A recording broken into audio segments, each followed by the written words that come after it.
Ooh, what's up, everybody? My name is OMG, WTF, WBRB. Welcome back to more Total Extreme Wrestling 2016.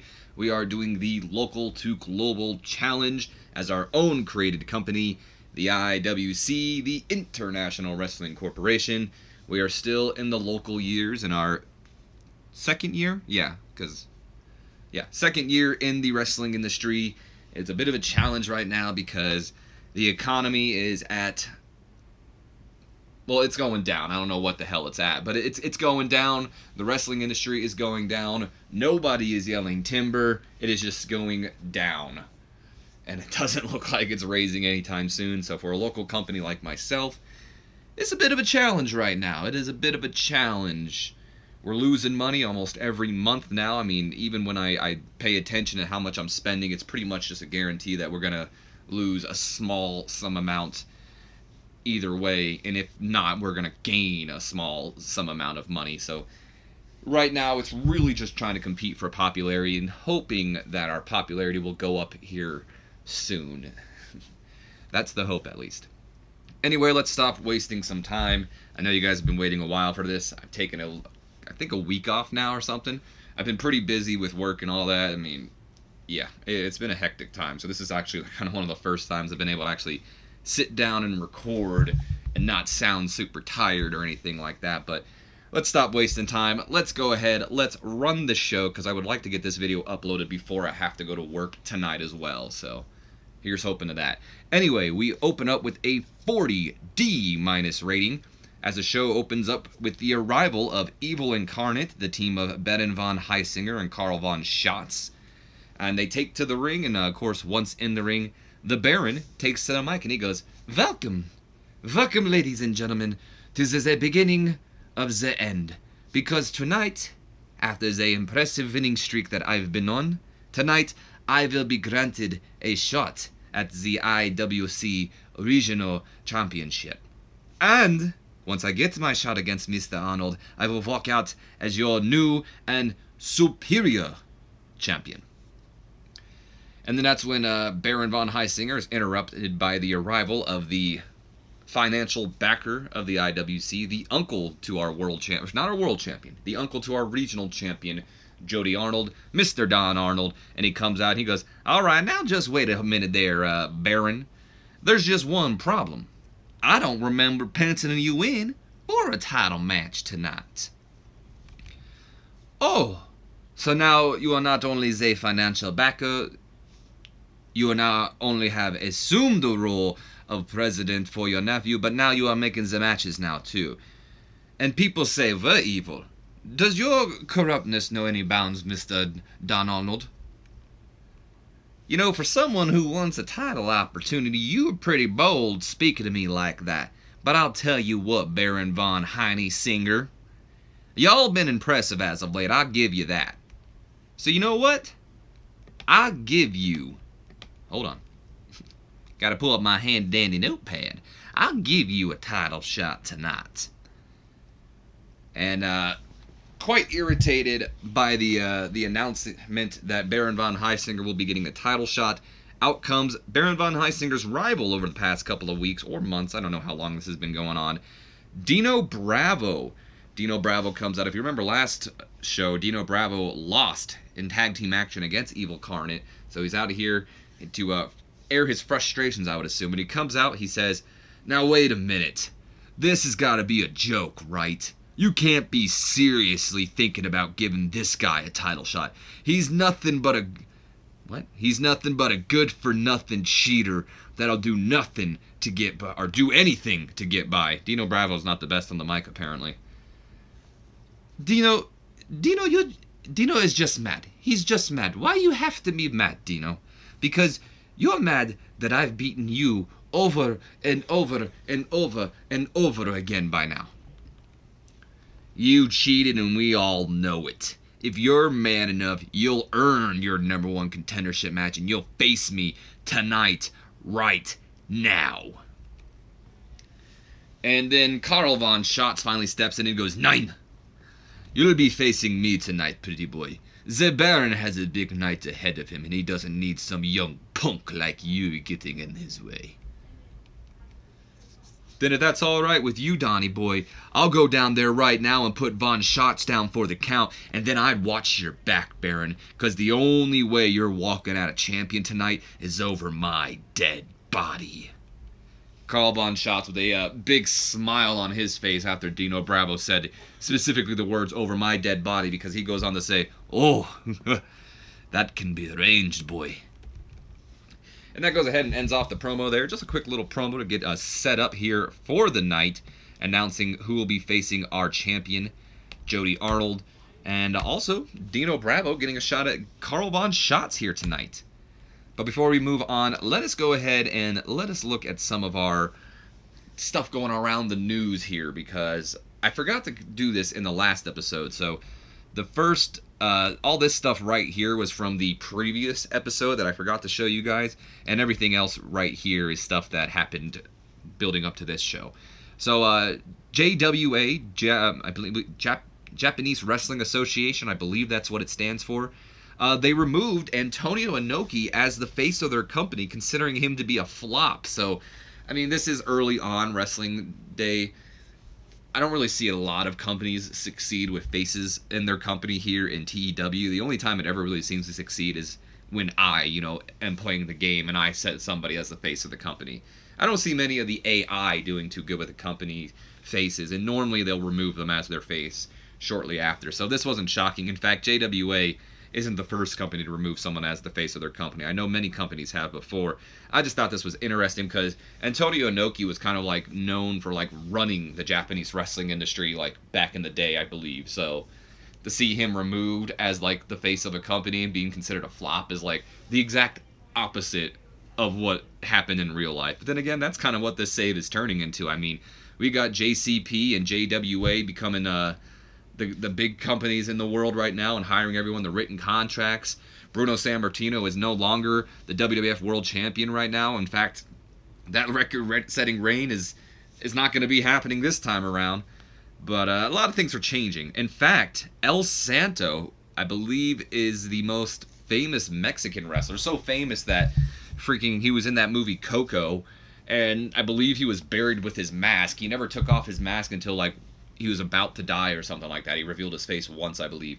Anyway, El Santo is leaving EMLL. I believe he was offered a written contract somewhere. I don't exactly know where, but that's to me some big news as well, because El Santo is like known as like the Mexican wrestler back in the day, and he could be leaving Mexico for all I know, or I don't know where he's going. All I know is, to me, it's surprising to see him leaving EMLL, because I don't believe AAA was around at this time, and if they were, they're definitely not bigger than EMLL, because EMLL, I believe, is the big Mexico company right now, and I know they're the oldest as well. So crazy news going on for those first two things. That pretty much the Japanese star and the Mexico star aren't really, well, El Santo's probably doing well, but Inoki's not doing too well. Anyway, moving on, Ripper Savage, the Ripper Savage. You all know Ripper Savage, dudes. He is dating Linda Klein. I don't know who Linda Klein is, but they're dating, so maybe we'll find Linda Klein in our company sooner rather than later. Probably not, though, because she's probably expensive, and I don't feel like paying someone just to show up. That's why people like Miss Sherry don't get used too often. And God, I hate using Don Arnold all that much, because he is pricey and he doesn't do shit. I might actually put him out of retirement at one point just to get like a match out of him or something. Anyway, Randy Tyler, the one Randy Tyler we all know, the whiny Randy Tyler, he's on the rise apparently. So I would keep an eye on Randy Tyler, because I may or may not be trying to get Randy Tyler over. This is something that was interesting to me as well here. I've never seen this pop up for my company. I've seen a lot of the AI companies get this thing where they'll be all like, Sting for success, or yada yada for success, stuff like that. But I've never seen them do it for my company. Normally the news doesn't happen with my company all too much. So to see something about like my company pop up like this was very interesting to me. But apparently, according to the game, Bob Roop for success. I wrote this word for word, so this is how the game said it. Reports indicate that Bob Roop is hotly tipped to become a huge star in the IWC. Rumor has it that the company's management see him as having a potential to become a megastar within the next 5 years and are investing a lot of resources into making that happen. Now, I didn't know I was investing a lot of resources into making that happen, but apparently we are, and now I'm kind of adding that to like my mission statement. I think I am going to try to do this and make Bob Roop like our star now. Because if the game says he's a star in the making, and if apparently we're doing it, why not take that added challenge and try to get Bob Roop over, become a huge star in the next 5 years. So I'm going to go down here, and we're going to go to our sub goals. And even though you guys didn't set this goal, I'm going to set it because this is kind of like a personal goal now. Bob Roop to become a star in the next 5 years. Now, of course, someone can always hire Bob Roop away from us and make this not possible, but as of right now, that's one of our goals.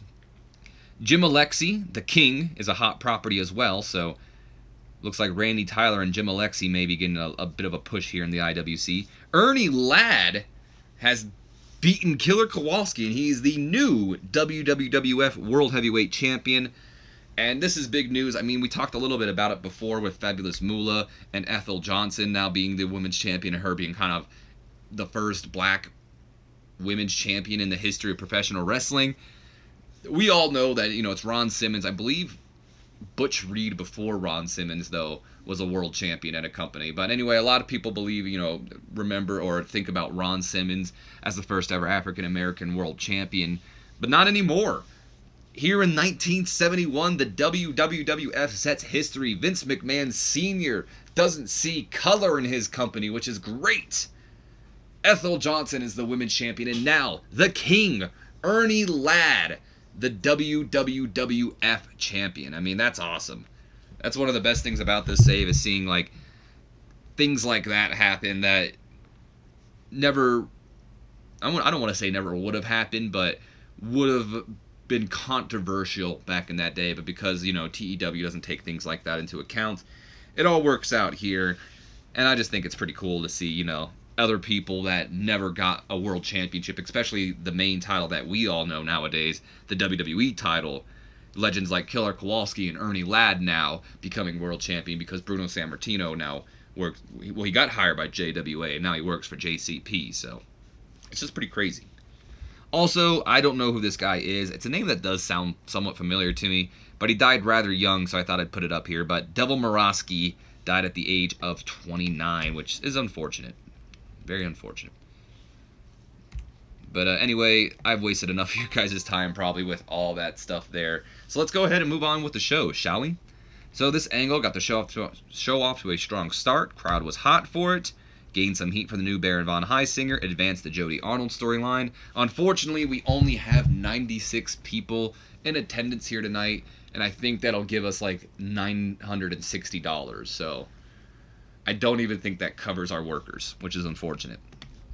But then again, I don't think we ever actually cover our workers all out, because we spend at least over $1,000 almost on our workers. 42 solid D rating to open up the night, as we have a decent matchup here. Dino Bravo gets the victory over Carl Von Schatz in 9 minutes 45 seconds with a running power slam.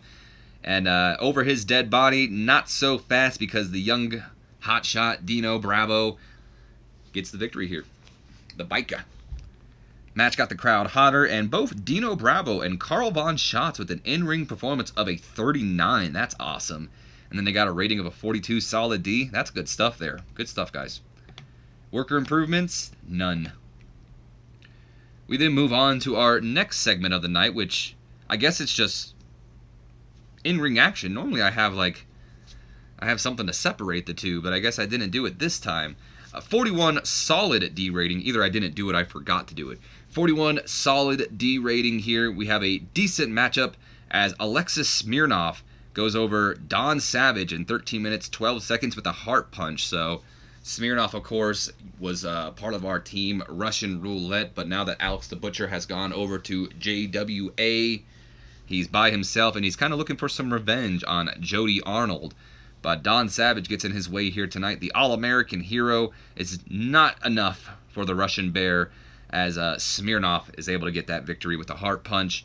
Smirnoff with a in-ring performance of a 42. Don Savage with a 30.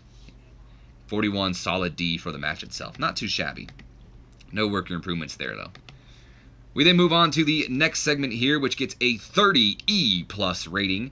After the match, Smirnoff takes the mic and he goes, "Jody Arnold, you better hope your uncle's old eyes don't give up on him anytime soon. Because after what the Arnolds did to the butcher, you brought me back to the bottle. And as the American hero Don Savage just found out, I am much like an angry Russian bear after I get some alcohol in me. I will have my revenge, Jody Arnold. I can promise you that." So that goes ahead and starts the storyline of Smirnoff's revenge.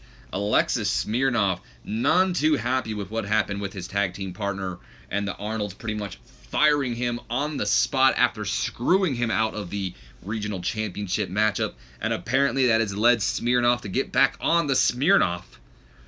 And he's a lot more like an angry Russian bear. His words, not mine. Kind of. When he's on the bottle. Let's just say that. No worker improvements here as we move on to our next segment and our main event of the night. I feel like I wanted to add more segments in and I must have forgot. But that's fine. 46 solid D rating here.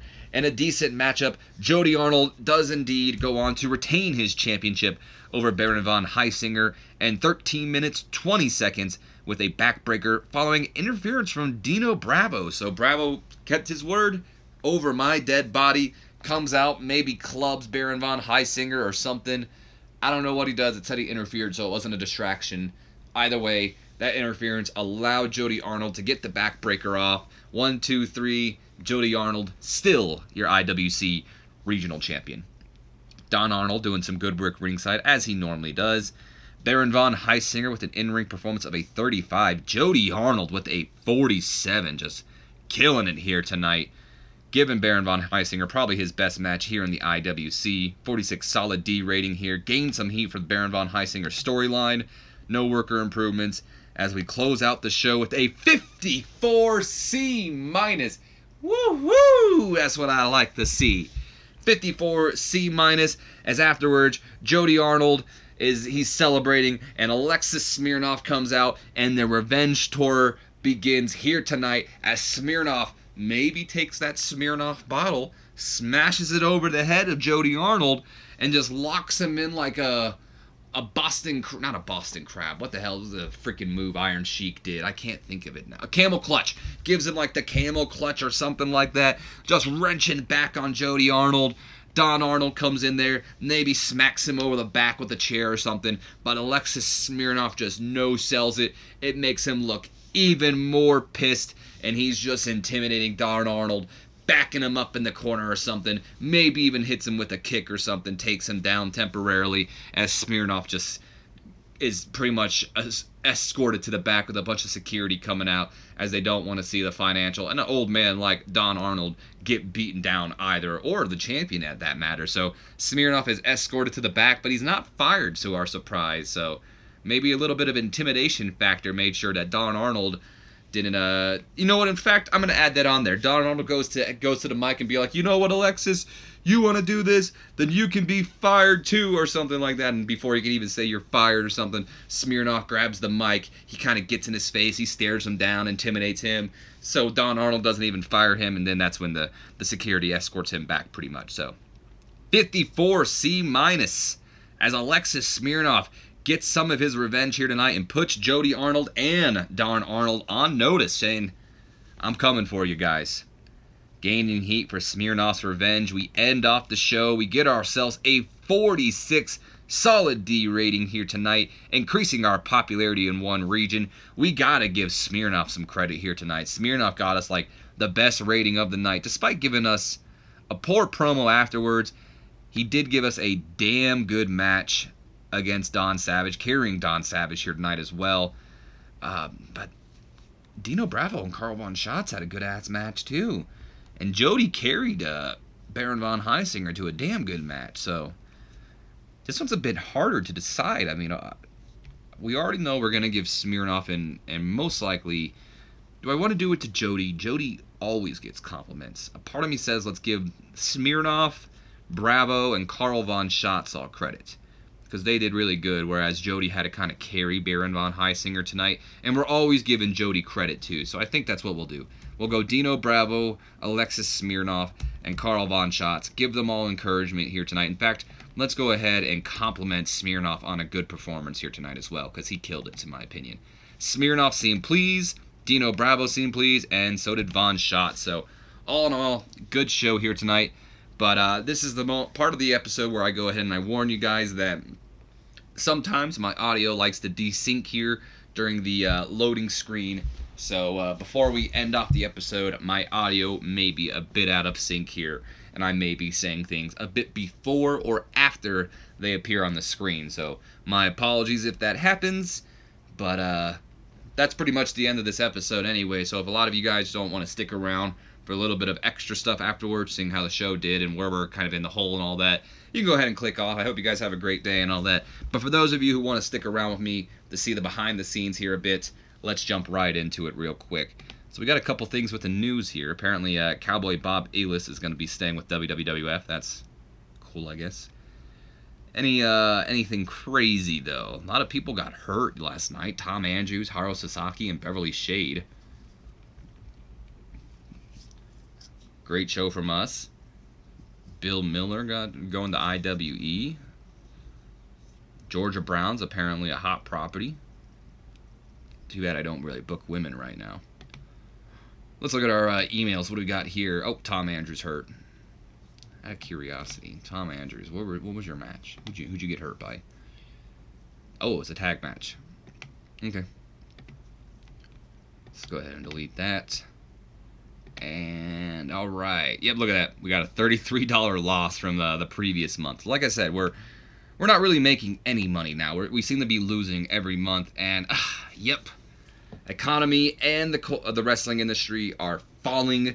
Economy is at a 25 solid E rating, and the wrestling industry a 45 solid D.